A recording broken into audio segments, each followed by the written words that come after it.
बाल मेरे सही है? खराब तो नहीं? सो बैंकिंग में हम लोग डाउट्स वाले क्वेश्चन करेंगे आज, ठीक है।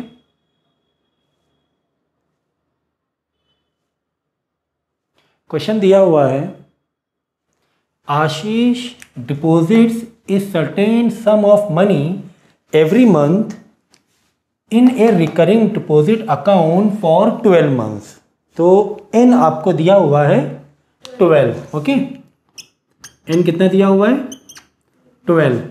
If bank pays interest at rate of 11%, R दिया हुआ है 11% per annum, and Ashish gets ₹12,715 as maturity value of this account. मतलब कि जब उसका 1 साल पूरा हो गया तो बैंक ने उसको कितना पैसा वापस किया? 12,715 यानी MV, करेक्ट? कितनी है?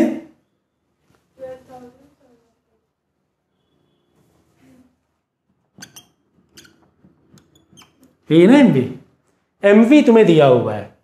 तुम्हें क्या दिया हुआ है? MV दिया गया है।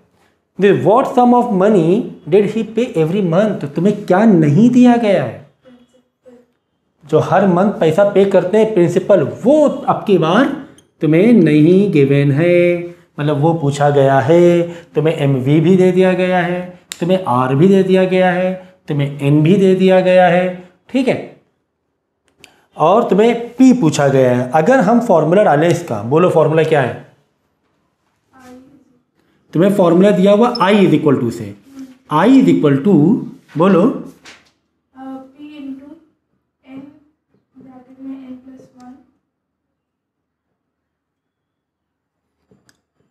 n+1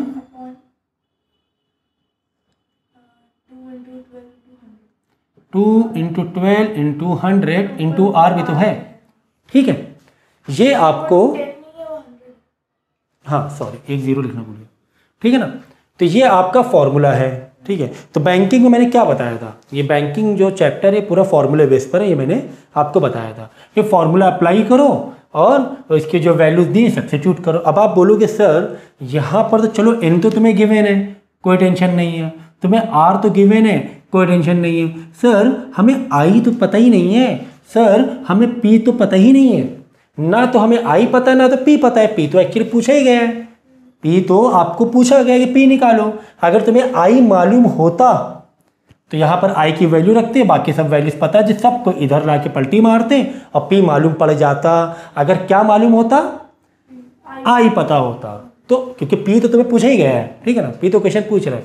अगर तुम्हें इंटरेस्ट, देखो इस क्वेश्चन को एक लीनियर इक्वेशन जैसा देखो, कि एक लीनियर इक्वेशन में अगर एक वैल्यू नहीं पता है, एक वेरिएबल अननोन है, तो उसको हम आराम से सॉल्व कर सकते हैं लेफ्ट राइट मार के।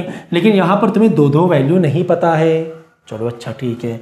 अब सवाल है सर तुम्हें P पूछा गया है, सर यहाँ पर MV क्या कर रहा है?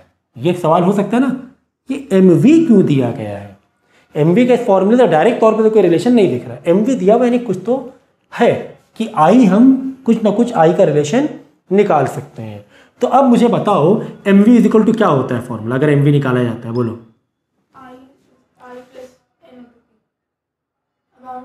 ठीक है, MV is equal to I plus N into P, भाई number of month into principal, तुमने कितना पैसा भरा, ठीक है। जैसे 1000 रुपये महीना भर रहे हो, 12 महीने भरा तो 12,000 प्लस इंटरेस्ट जो भी बन रहा है वो इंटरेस्ट, तो तुम्हारी मैच्योरिटी वैल्यू हो जाती है। तो I plus N into P। तो यहाँ से क्या तुम्हें I की वैल्यू पता लग सकती है? हाँ, क्यों? क्योंकि तुम्हें MV भी मालूम है, तुम्हें N भी पता है, तुम्हें P भी मालूम, P नहीं पता है, ठीक है कोई बात नहीं। लेकिन यहाँ पर एक वेरिएबल हमारा जरूर कम हो जाएगा। कैसे? देखो MV के नीचे MV लिखा इज इक्वल टू I तुम्हें नहीं मालूम है, ओके, और N नंबर ऑफ मंथ्स है 12 ना, 12, और तुम्हें P भी नहीं पता है, 12 P आ गया, कोई बात नहीं, घबराने वाली कोई बात नहीं है, ठीक है। अब आपको क्या करना है, 12 P इधर लाके माइनस करा दो। भाई I तुम्हें मालूम पड़ तो गया, ठीक है, पी के टर्म में मालूम पड़ा है ना, लेकिन आई मालूम तो है कुछ, पी के टर्म में पता चला है, ठीक है, लेकिन आई आ गया ना यहाँ। इसका मतलब यहाँ पर आई की जगह हम ये पूरी वैल्यू लिख सकते हैं, ठीक है। तो अब देखो इसको फॉलो करेंगे, इसको फॉलो करेंगे तो आई की जगह क्या लिखेंगे, पूरा पूरा 12 715 minus 12 P is equal to जो है आपका पूरा का पूरा इंटू 12 इंटू 13, 12 प्लस 1 13 हो जाएगा, और 11 इन 12 है ना, 12 और 1 प्लस 13 हो जाएगा, तो 12 इंटू 13 और 11 अपॉन 2 इंटू 12 इंटू 100। समझ में आ रहा है? ठीक है, ठीक है सर, ठीक है।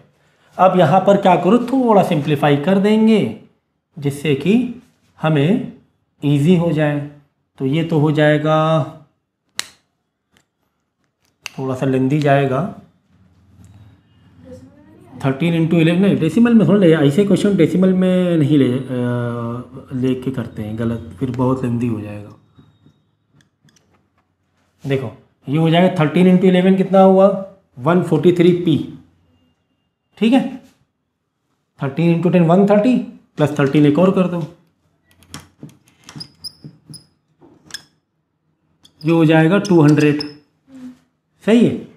अब आपको क्या करना है, 200 लाके इधर मल्टीप्लाई कराओ, पी को एक साइड भेज देना, है ना। 200 लाके इधर मल्टीप्लाई करा देंगे तो 200 इंटू ये कर लो, कितना आ रहा है देखो, करो,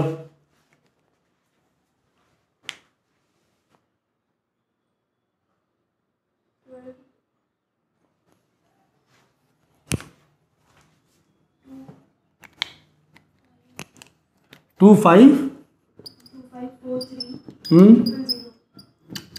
माइनस 200 को इससे भी तो मल्टीप्लाई कराओगे, दोनों टर्म से मल्टीप्लाई होगा, तो 12 into 2 24 00 P is equal to 143 P.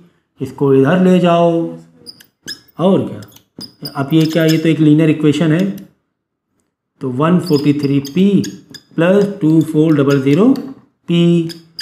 देखो अब तुम्हारा पी आता हुआ दिखाई दे रहा है कि नहीं दिखाई दे रहा है, कितना हो जाएगा 2543 पी। अब 2543 इधर लाके डिवाइड करा दो। ये सब छोटी छोटी बातें बतानी पड़ेगी क्या? नहीं, ये छोटी छोटी बातें बतानी नहीं पड़ेगी। 1 2 0 100 आ गया पी, करेक्ट, पी 100 आ रहा है ना। देखा तो कितने आसान तरीके से हम लोग ने इसे सॉल्व कर लिया। हमने क्या किया, हमने डाला पहले फॉर्मूला, हमने क्या किया, हमने पहले फॉर्मूला डाला, ठीक है। फॉर्मूले में देखा क्या क्या चीज़ों कमी थी, ना तो तुम्हारे पास आई था और पी तो तुम्हें पता करने के लिए बोल ही रहा था। अब हम क्या, हमने क्या सोचा, अपना ट्रिकी माइंड लगाया, यार ये एमवी क्यों दिया हुआ है फॉर्मूले, इस कम से कम इस फॉर्मूले में तो एमवी नहीं है, इसका मतलब कुछ तो डायरेक्ट या इनडायरेक्ट तौर पे एमवी का रिलेशन है, क्योंकि यहाँ पर आई की कमी थी। ओके, तो हमने क्या किया, M V is equal to I plus N P formula डाला, ठीक है। इसके बाद एम वी के नीचे M V equal to I plus N की जगह 12 इंटू पी किया, सबको इधर भेज दिया और आई को अकेला यहाँ पे छोड़ दिया, जिससे कि इस फॉर्मूले को एग्जीक्यूट करने के लिए हमें आई की कुछ वैल्यू मिल जाए, पी के टर्म में वैल्यू मिल गई तो कोई दिक्कत थोड़ी ना है। पी और पी मतलब एक ही वेरिएबल है ना, फिर से सॉल्व करने में कोई दिक्कत नहीं हुई। फिर एक लीनियर इक्वेशन के जैसे हमने इसको सिंप्लीफाई कर दिया। तो ऐसे क्वेश्चन को इस तरीके से हमें करना है, ठीक है। सो नेक्स्ट क्वेश्चन बैंकिंग का ही, a man has a recurring deposit account in bank for 3.5 years।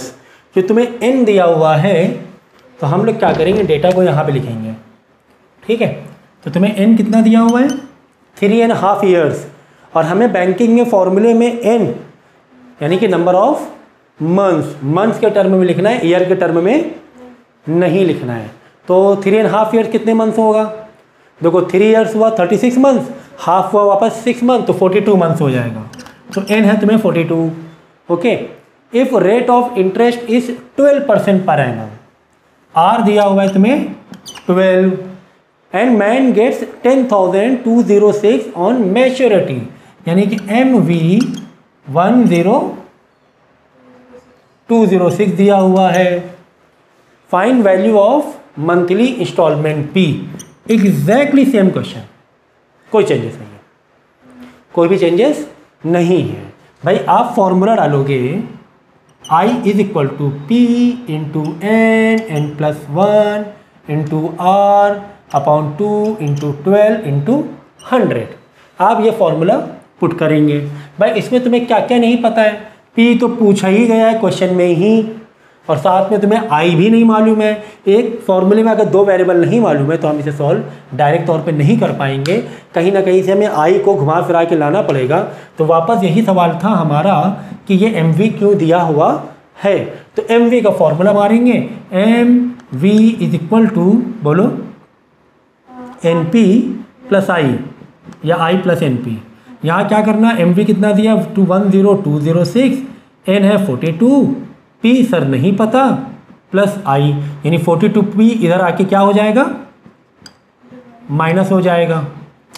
ये पूरा एक टर्म है, ठीक है, 42P है ये, प्लस I है, डिवाइड नहीं होगा। दो टर्म के बीच में रिलेशन क्या है, प्लस का है।